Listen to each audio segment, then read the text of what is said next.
Bonjour à toutes et à tous, bienvenue sur Grand Littoral TV, votre chaîne d'info régionale, en ce jeudi 24 octobre. Sans plus attendre, vos prévisions météo font ce jeudi. D'abord un temps assez nuageux ce matin partout dans la région et sur le littoral. En milieu de journée, les perturbations pourraient laisser place au soleil, avec parfois de belles éclaircies annoncées, et même si les nuages seront de retour en soirée, avec parfois quelques averses localisées. 17 degrés à Dunkerque, à Calais et à Saint-Omer, 16 à Boulogne. Les prévisions météo complètes après ce journal. Sur le littoral, l'actualité d'abord en images, nous allons à Renduflier, où les usagers du TER-GV s'étaient inquiétés il y a peu de la possible diminution, voire suppression du nombre de trains quotidiens vers Lille et Paris. L'annonce des nouveaux horaires appliqués au 15 décembre a en partie confirmé leurs craintes. Alors certes, les trains directs entre la Côte d'Opale et la métropole lilloise ne seront pas supprimés, mais ils seront plus rares, à mesure de 2 allers et 2 retours par jour. Sans surprise, la population locale n'est donc pas satisfaite de ces nouveaux horaires. Beaucoup pensent que ces 2 trains quotidiens ne feront qu'isoler un peu plus leur territoire. Explications et témoignages de voyageurs hier à la gare de Renduflier, au micro de Corentin Escaillé. Bien sûr, c'est très difficile, c'est un petit peu. Je suis pas très contente parce que c'est vrai que ça donne la possibilité de venir sur la côte pour comme nous, de prendre nos petits enfants à la gare, et c'est vrai que pour nous ça va être un souci. Je sais qu'ils ont même fermé la gare de Montreuil-sur-Mer, qui est à 15 km d'ici. La gare elle est fermée depuis je crois 2-3 ans. Elle est fermée. Là par contre pour eux, ceux qui habitent par là, là ils doivent bien être embêtés, hein. Les trains qui partaient vers Lille pour aller après dans le sud, il y en a de moins en moins aussi. Moi j'ai ma fille qui habite dans le sud, moi qui ne veux pas passer par Paris, c'est compliqué par Paris. Je ne peux plus passer par Lille pour dire de me rendre dans le sud parce que les trains sont de moins en moins fréquents. Au chapitre faits divers et également à la une dans ce journal, plusieurs jours après le dramatique incendie de l'usine Lubrizol à Rouen. Un incendie rapidement maîtrisé hier à Calais sur l'usine Interor, une usine classée Céveso, seuil haut. 4 salariés ont été évacués, hospitalisés par mesure de sécurité, par mesure de précaution selon les autorités. Ce départ de feu sur le site Céveso de l'usine Interor à Calais a été rapidement maîtrisé, je vous le disais, par les pompiers. La cause de l'incendie n'est pour l'instant pas connue. À Dunkerque, un SDF a été retrouvé mort hier matin au pied d'un immeuble cours François Barre. Là encore, les causes de ce drame n'ont pas été établies, mais une enquête a été ouverte. Sur le littoral, on l'a vu récemment, l'industrie dentelière calaisienne en grande souffrance ces dernières années. Certaines entreprises textiles résistent pourtant bien aujourd'hui à la concurrence mondiale, et notamment l'usine Balzan à Calais. Il s'agit du fournisseur officiel des uniformes de cérémonie de l'armée de terre. 80% des 70 000 pièces conçues par l'entreprise calaisienne sont en effet destinées aux militaires. Son principal atout, bien c'est le savoir-faire Made in France, Made in Calais.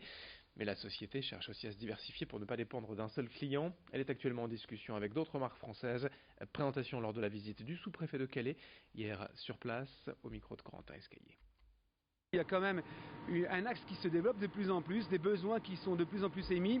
On a des sociétés comme le slip français ou éventuellement une société qui s'appelle 1083 qui a vocation à fabriquer le jean tout en France, donc de la confection, de la réalisation et de la mise au point du produit jusqu'à la confection. Donc nous sommes sollicités par ces entreprises pour être partenaires de ces sociétés parce que nous sommes reconnus et sommes suffisamment qualitatifs pour pouvoir répondre à leurs attentes. Donc il y a un vrai besoin et une vraie attente du Made in France, je pense. Dans cette édition également, peut-être une solution simple et locale pour récupérer les déchets des restaurants et les transformer en énergie. Elodie et Charles sont 2 jeunes nordistes à l'origine du projet Riposte. Leur idée, c'est de collecter ces biodéchets, qu'il s'agisse d'épluchures ou de restes de repas, et de les envoyer en cuve de méthanisation. Il s'agit d'une technologie basée sur la dégradation de la matière organique par des micro-organismes pour faire du digestat, un produit de fertilisation des sols.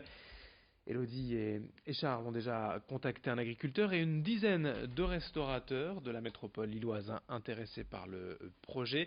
Ils doivent encore concrétiser leur démarche et formaliser tout cela pour développer leur projet. Voici leurs explications tout de même au micro de Florine Curec. Depuis le début du projet, on est en partenariat avec ce qu'on appelle notre super agriculteur qui a en fait son unité de méthanisation. Et donc nous, on va lui donner tous les biodéchets qu'on va collecter Et ces biodéchets vont être transformés pour d'une part faire de l'énergie. Cette énergie, elle va servir à alimenter son unité, et d'une autre part ça va servir à fabriquer de l'engrais naturel qui sera issu du coup du digestat. Donc le digestat, c'est la matière solide qui reste suite au processus de méthanisation. Et durant ces vacances de Toussaint, vos enfants vous ont peut-être déjà demandé quand c'était Halloween. Bon, sachez-le, c'est dans une semaine, le jeudi 31 octobre. Alors pour les enfants, c'est bien sûr le plaisir de récupérer des bonbons et de se déguiser. Aussi depuis plusieurs jours dans les magasins spécialisés. Et l'ambiance est déjà aux citrouilles, sorcières et autres thèmes tendance cette année. Et ce qui cartonne surtout auprès du public, ce sont les clowns version films d'horreur, à cause notamment des films Ça 2 et Joker. Actuellement à l'affiche au cinéma. Alors pour se déguiser, les enseignes proposent toutes sortes d'accessoires à tous les prix, du déguisement complet au simple maquillage. Explication au micro de Florine Curec. Cette année, les tendances au niveau des costumes, c'est à n'en pas douter le clown du film qui vient de sortir. Et après, bien sûr, mais ça c'est un peu toute l'année, mais ça reste une très grosse tendance pour Halloween, c'est le Joker et puis Harley Quinn. Pour se démarquer, il y a également le maquillage et les lentilles, c'est très tendance, le latex. Et ce qui marche très fort aussi cette année, c'est les masques néons, avec donc des masques avec des LED tout autour. Et puis pour terminer en cette édition régionale, un mot de sport, hein, pour rappel, le LOSC a concédé le match nul, un partout face à Valence hier soir sur sa pelouse du stade Pierre-Mauroy, en troisième journée de Ligue des Champions. Un nouveau match frustrant pour les Dogs. Je vous propose d'écouter la réaction du gardien sélectionné en équipe de France, Mike Maignan. Ce qui a été dur, c'est d'avoir pris un but alors qu'on avait le match en main. Voilà, là on ressort, on n'est pas totalement satisfait, on est un peu déçu. Après, c'est de l'encouragement. Tant que c'est pas fini, vous savez, on peut toujours y croire. Comme vous savez, on a 3 matchs, 6 buts encaissés. Et voilà, c'est 2 points à régler et tout peut changer. Le prochain match en Ligue des Champions pour le LOSC, ce sera dans 2 semaines, le mardi 5 novembre, de nouveau face à Valence, mais cette fois en Espagne. Fin de cette édition sur Grand Littoral TV, à suivre bien sûr vos prévisions météo, puis d'autres infos dès le prochain quart d'heure. Merci d'être avec nous.